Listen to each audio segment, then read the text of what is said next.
Okay, Sampath, over to you. Thank you so much. Still, I will first share my screen.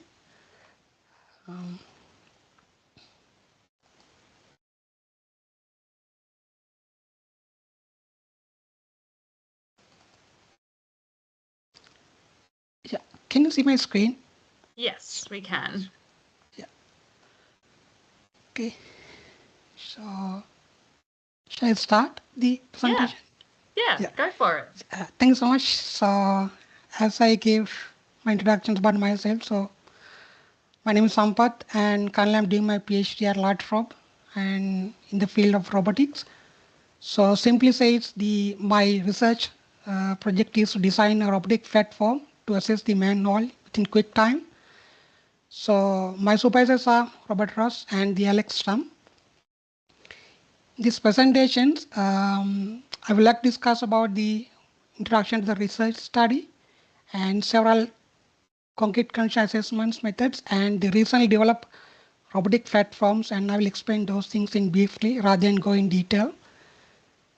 So, as we know, the modern sewer system is it's a vital part of the urban infrastructure. So it manages the urban wastewater and stormwater, as we know. So the sewer system consists of several parts, including pipes, maintenance hall, the plants, everything. So out of these elements, my research scope is to work with the sewer maintenance hall. So normally the manholes, we simply say manholes, it's a vital part of the sewer system because it facilitate the essential functions such as the inspections, cleaning, repairs, and emergency interventions. So basically, the manholes are constructed using the concrete, and there are plenty of manhole across the Victoria and the Australia which are built from concrete more than 100 years ago, and still some of them functions perfectly. But due to several reasons, the concrete can be degraded. So one of the main reasons was the H2S gas. The presence of H2S gas can create sulfuric acid on the concrete surface. As a result of that, it will corrode the concrete. So regular inspections of these, the manhole is a crucial functions to maintain the service in the sewer pipes. So currently, the manholes are inspected by humans. So the thing is that if someone climb into the manhole, there should be at least 2 or 3 people outside the manhole to support in, especially in emergency cases. And also the other thing is that there should be emergency team for to assess the one who climbing into the manhole as well. So there are plenty of concerns when it conducted by the human. So for example, it's going to be very expensive, it's slow, and there are many hazards associated with that the assessment. So the other thing is that even if the man try to assess the manhole, it will take long time because some manholes are can deeper more than 150 feet. So thorough inspections is not going to be easy. And the other thing is the accuracy of the assessment is going to be another concern. So as a result, there is a requirement to go with automated, let's say robotic platform to do the assessment and categorize the manhole based on its current conditions. Basically, there are two methods used for the concrete assessment. As we know, it's called destructive and non-destructive testing. In the destructive testing, it extract the core sample and do the testing at the laboratory. But if you do that such kind of things in the sewer manholes, it's not going to be easy because extracting core sample, it's very costly, it takes time, and it's especially in confined space entry, it's not going to be easy. As a result, we are very interested in doing some non-destructive testing for assess the concrete inside the manhole. So there are plenty of non-destructive testing currently used in research and also in the industry as well. So out of existing non-destructive testing, we have selected few of them for to design the robotic platform. So there are several reasons for justifications for all of these selections, but I'm not going to explain those things in detail here. So in my case, I have selected the ultrasonic pulse sensitivity one, the rebound hammer test, the penetrometer, the Kaveh meter, and the other parameters. So I will explain these things in coming slides. So this is the initial stage of my project. Initially, I designed several bracket designs to conduct non-destructive testing in the manhole. So you can see this is the called the moisture meter. So with this device, we can measure the moisture content of the concrete. So it gives some kind of indications about the current corrosion status and other stuffs. And this is the flat pH probe. This is used to measure the surface pH value. So the surface pH value gives some kind of indications of the current corrosion state of the concrete. So this will use for assessment of the concrete. So it gives some kind of insight about the rate of the corrosion as well. This is the cover meter. Normally the cover meter used to measure the cover depth to the rebar. For a manhole, there should be a standard that it should have maintained minimum cover depth. So if it doesn't able to maintain that minimum cover, so simply say that is the end of that its service life. So with the cover meter we can measure that one. This is the ultrasonic pulse velocity one. This is indirect method one. So what we do here is that with this device, we can measure the velocity of the sound waves from transmitter to receiver through the surface. So based on the quality of the surface, we can get an idea about how the concrete is based on the condition. This is called the conditional assessment, some kind of a parameter measurement inside the manhole. So we can measure the surface temperature, the ambient temperature, humidity, H2S gas concentration. So a lot of parameters. So based on these conditions, we can get an idea about the environment conditions for the corrosion. The other one is called the sample collector. This is the motorized sample collector. So normally in some cases, if we want to measure the surface pH value, or whether we want to measure the compositions of the material of the surface, we can use this collected sample in the laboratory. So that's what I did for in the initial stage. By considering these designs, I came up with a few robotic platforms, but in these presentations, I will going to briefly explain some of these, because the remaining robotic platforms I can't share at this stage. So there are some limitations for that one. So this is called the first robotic platform. It's called the rebound hammer testing robot. So this platform consists of different elements, including linear actuators, batteries, control unit, everything. So I'm not going to explain these things in details. I just want to roughly explain the basic mechanism here. So normally the diameter of the manhole ranging from 600 millimeters to 1200 millimeters. So the robotic platform is designed to suit for most of the manholes. So when we compress this design, the length something like 500 millimeters. When it can extend up to 1100 millimeters. So it will well suited for almost all the manhole across the Victoria. And I will show a video to show the operation.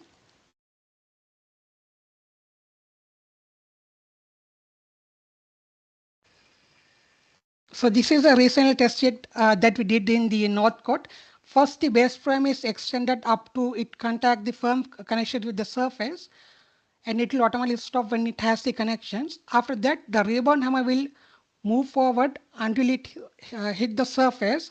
So this is some kind of surface roughness test.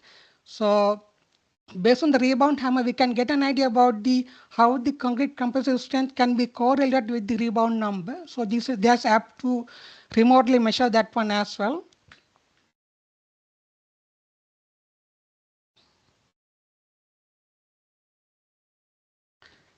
So the next robotic platform is the ultrasonic pulse velocity one. So with these designs, we can get an idea about the velocity of the pulse based on the quality of the concrete. Once we have the regression model, we can come up with the concrete compressive strength with the velocity of this device. So I will show this video.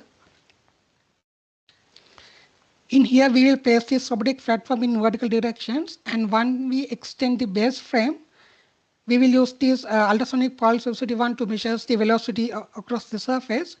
Based on the velocity, we can get an idea about the compressive strength of the concrete. And This is the another robotic platform. This is called the angular modulated pantograph robotic platform. The main logic here is that once the concrete is corroded, the outer layer is going to be a very soft layer.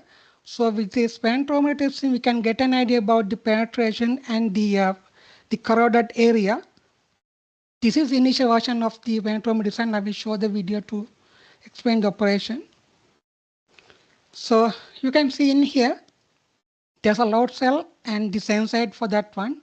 So the load cell will, there's a probe in here, so it doesn't have in the initial stage. So what we do is that we'll push the probe against the wall, and based on the force, it can create some penetration. So based on the penetration, we can get an idea about how it gives an idea about the corrosion. So this is what we tested in the field. So with this mechanisms, we can get up to 9-point readings for that particular area. The reason for multi-probe pantograph testing is that there's a high chance of contacting this probe on top of the aggregate. In that case, it will give inaccurate readings. So once we have the 9 readings, we can get the maximum penetration for that particular area. This is automated process. Once we complete that one, it will give the maximum penetration for that particular concrete testing surface.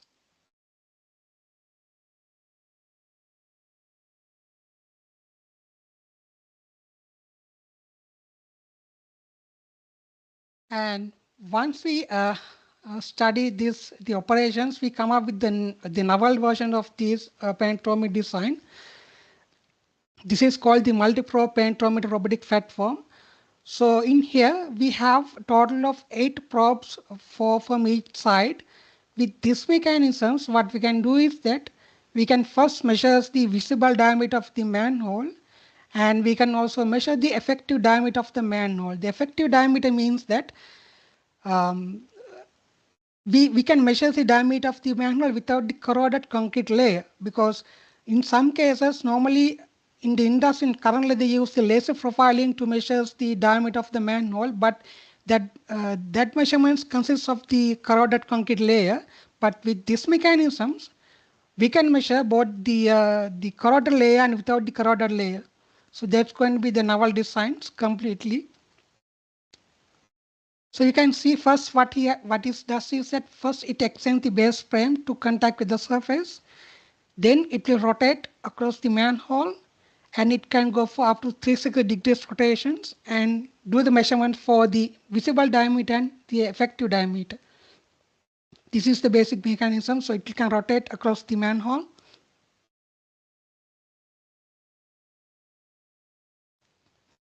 This is a battery placement to power the designs, and this is a tripod mechanisms. And first it will extend both ends. Once it have the contact from both ends, it will apply something like 100 newtons for each probes.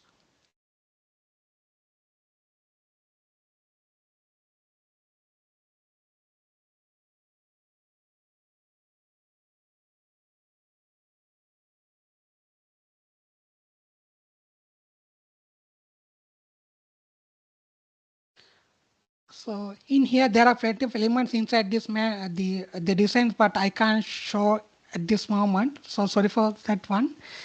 And this is the other design. So this is called the sample collector. The reason is that in some cases, if we want to quickly assess the surface pH value, the best option was to collect the samples easily. So initially we developed the motorized one, but this is the manual one. This is quite effective compared to the previous one. In here we came up with the 2 designs, but I'm going to show just one design to just explain it. So you can see that how the specimen content, there should be things here. The specimen contains attached to this place. So you can see that the specimen contains properly connected with the surface to collect these the samples when it's scrape the surface.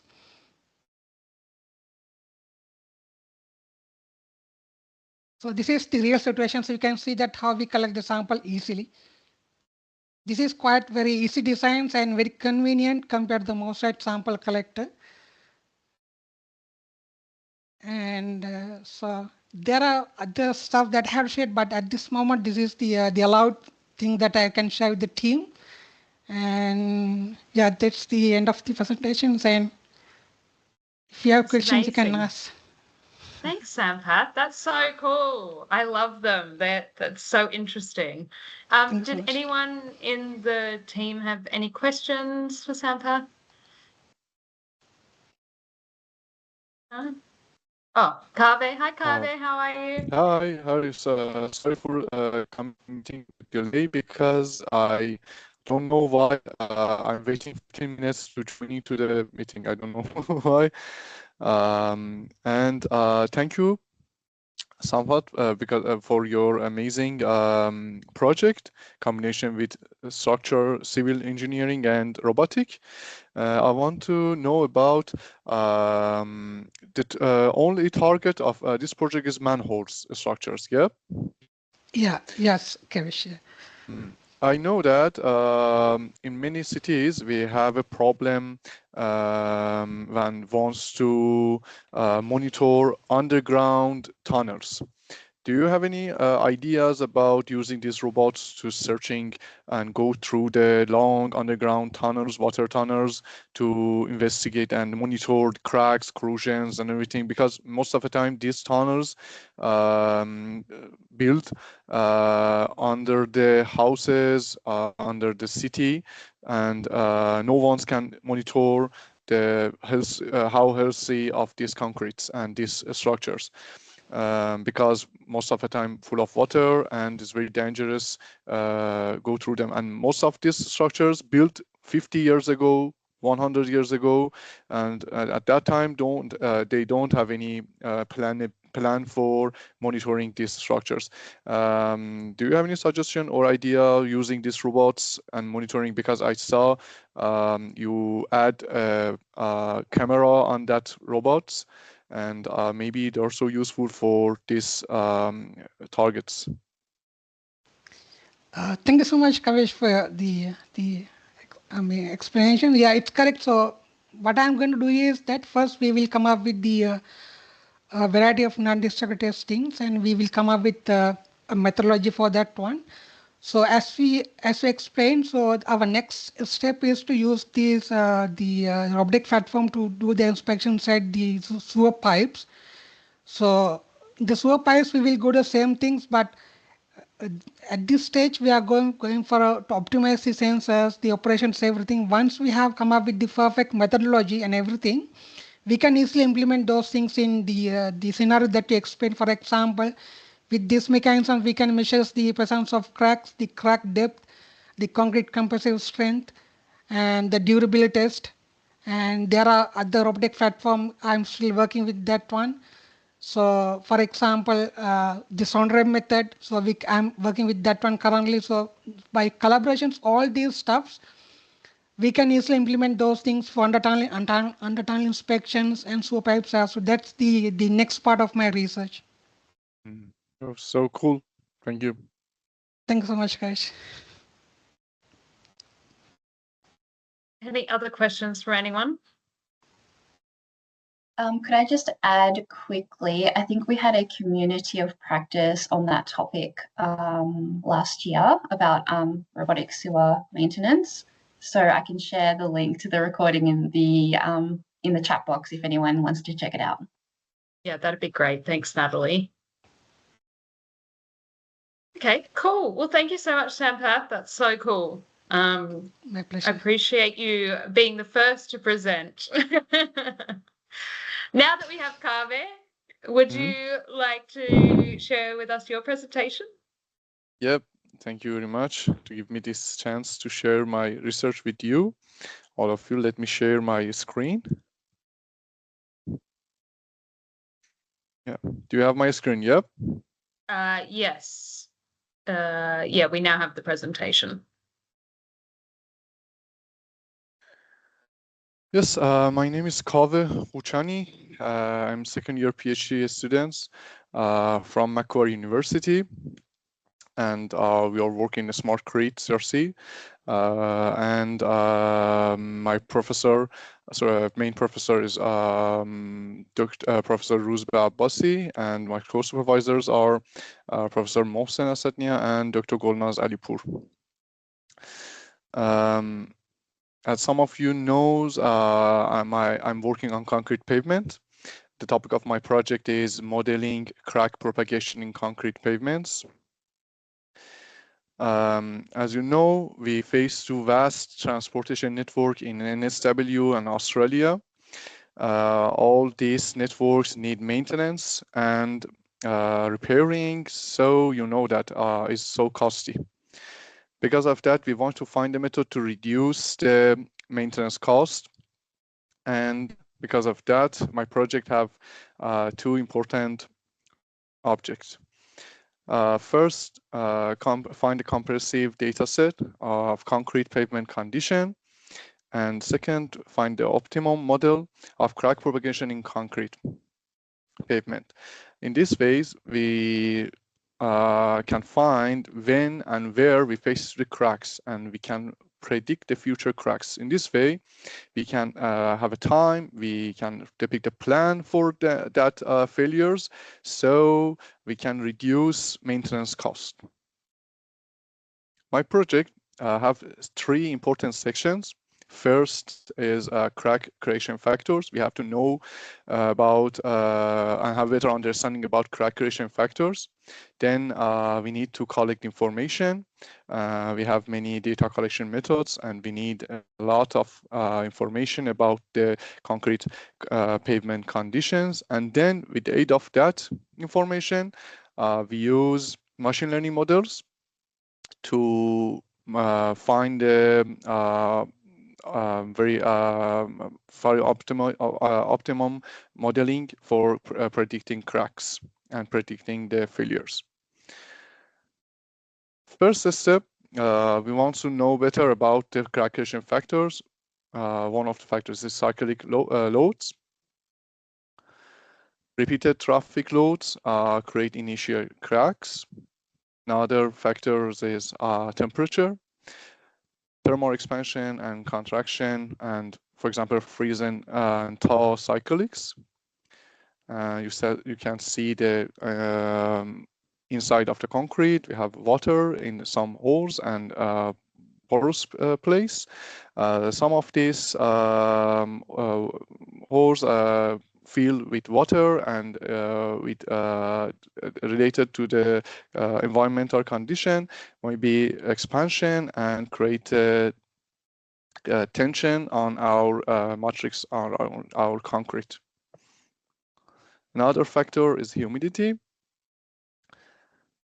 Also, its effect on our project and our concrete, moisture creep, and sometimes drying factors. Another factor is pH. pH, when we increase the pH in our concrete, we may sometimes face to alkalic silica reaction. And it's create a specific gel, and this gel have a problem for us.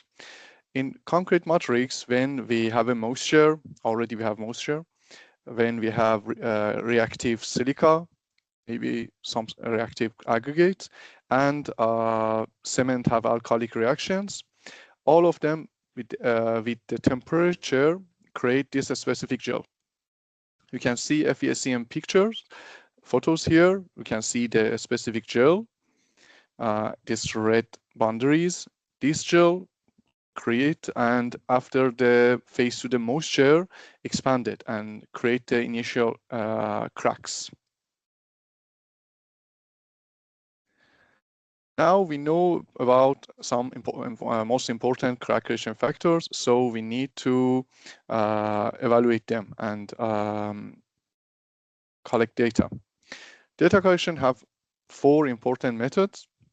First method is international resources, like Federal Highway Administration, many libraries in internet. We can find the environmental and traffic loads in many streets and cities. Is very useful, but most of the time, this information is separate to each other. We cannot find data collection. Another factor is visual inspection.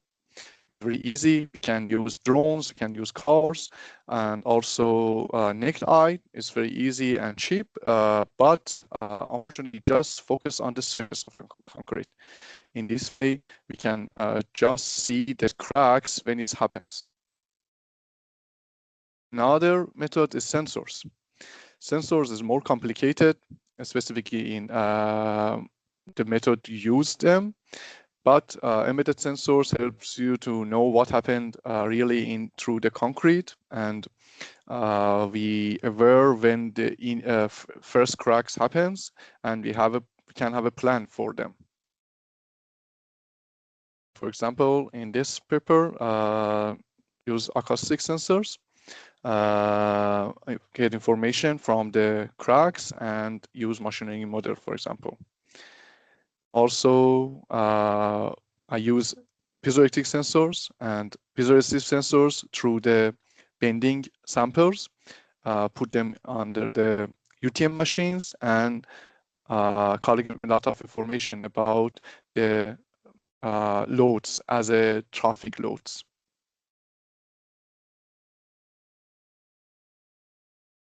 Now, other sensors, for example, temperature and humidity sensors. When we made a concrete, use these sensors to evaluate the temperature.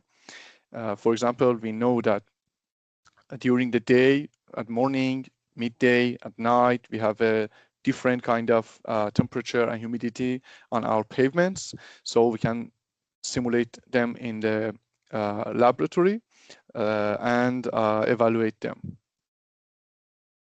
For example, this video showed how I record the temperature from these concretes in water.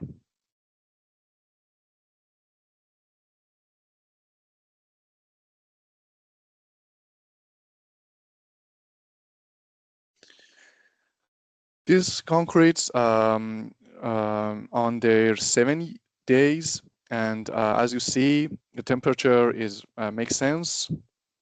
Is something between 10 to 30.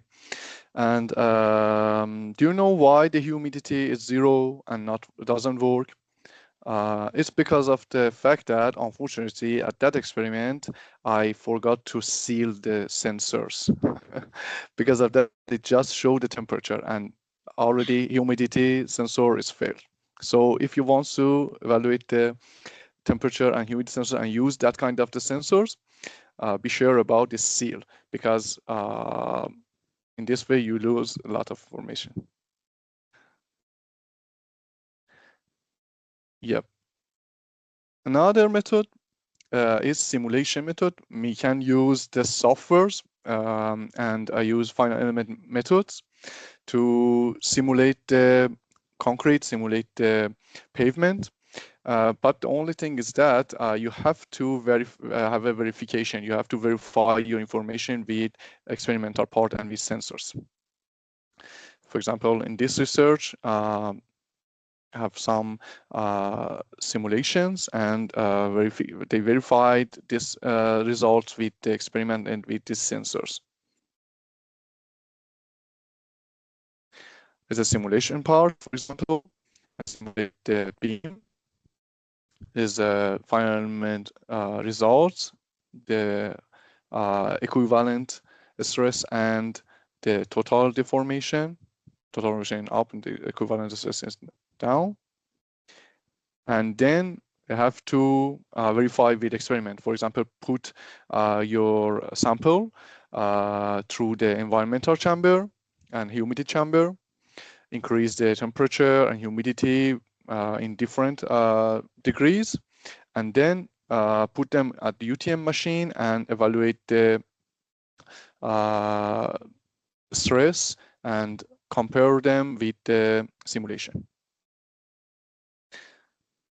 The last section is machine learning model with aid of the supervised and unsupervised methods. We can use and we can find a good prediction model. For example, random forest model or SVR model, support vector regressions. For example, in this research, after the data collection, they use all of these data in machine learning models and find the accurate and have a different accuracy. For example, with different data set size, they have different model accuracy. In this machine learning models, it's important that you have to collect many informations, a lot of informations. More data increase the accuracy of your model.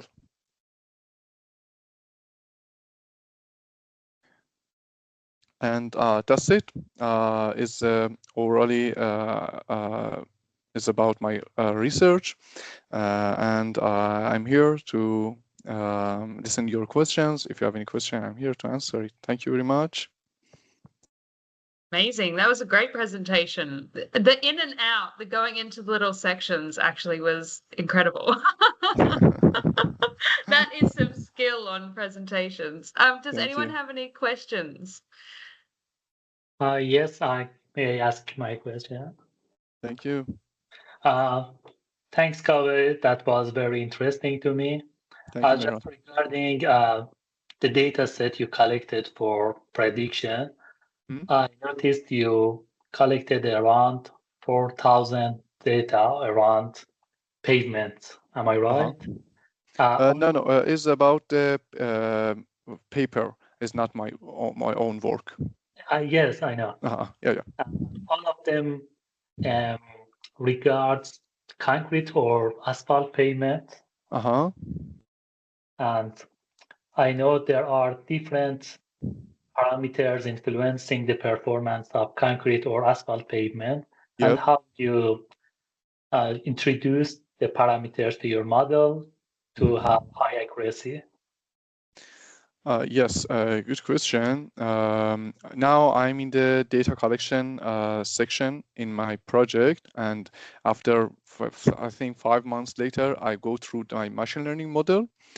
But for information, I have to make a table with specific variables like loads, humidity, temperature, and we have different information, different data. We got different information and different data from our software. As I mentioned in the PowerPoint, I choose the last method of data collection. I use ANSYS to simulate my pavement and verify it with experiment. And with the aid of the ANSYS and Abacus, we can extract many information. We can extract a lot of data with a lot of variation because we can change some things, and software give you a lot of information.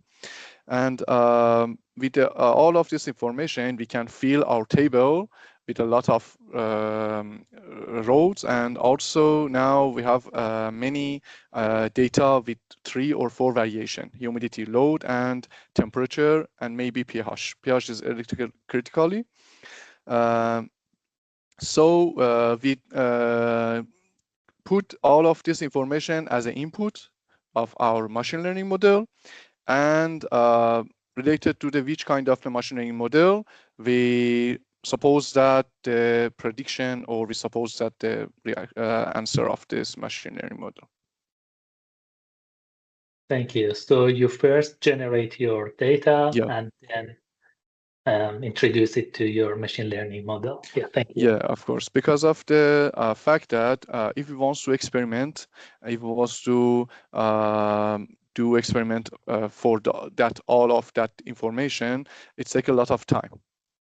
We are not enough time and enough instrument and, for example, space to make all of these concrete samples, so that with the aid of the finite softwares, we can generate many informations. All good. Thank you. Thank you for your question. Anyone else? No? Amazing. Kaveh, do you want to stop sharing your screen? Yeah, thank you very Thank much. you. That was amazing. Thanks so much to both Sampath and Kaveh for presenting today.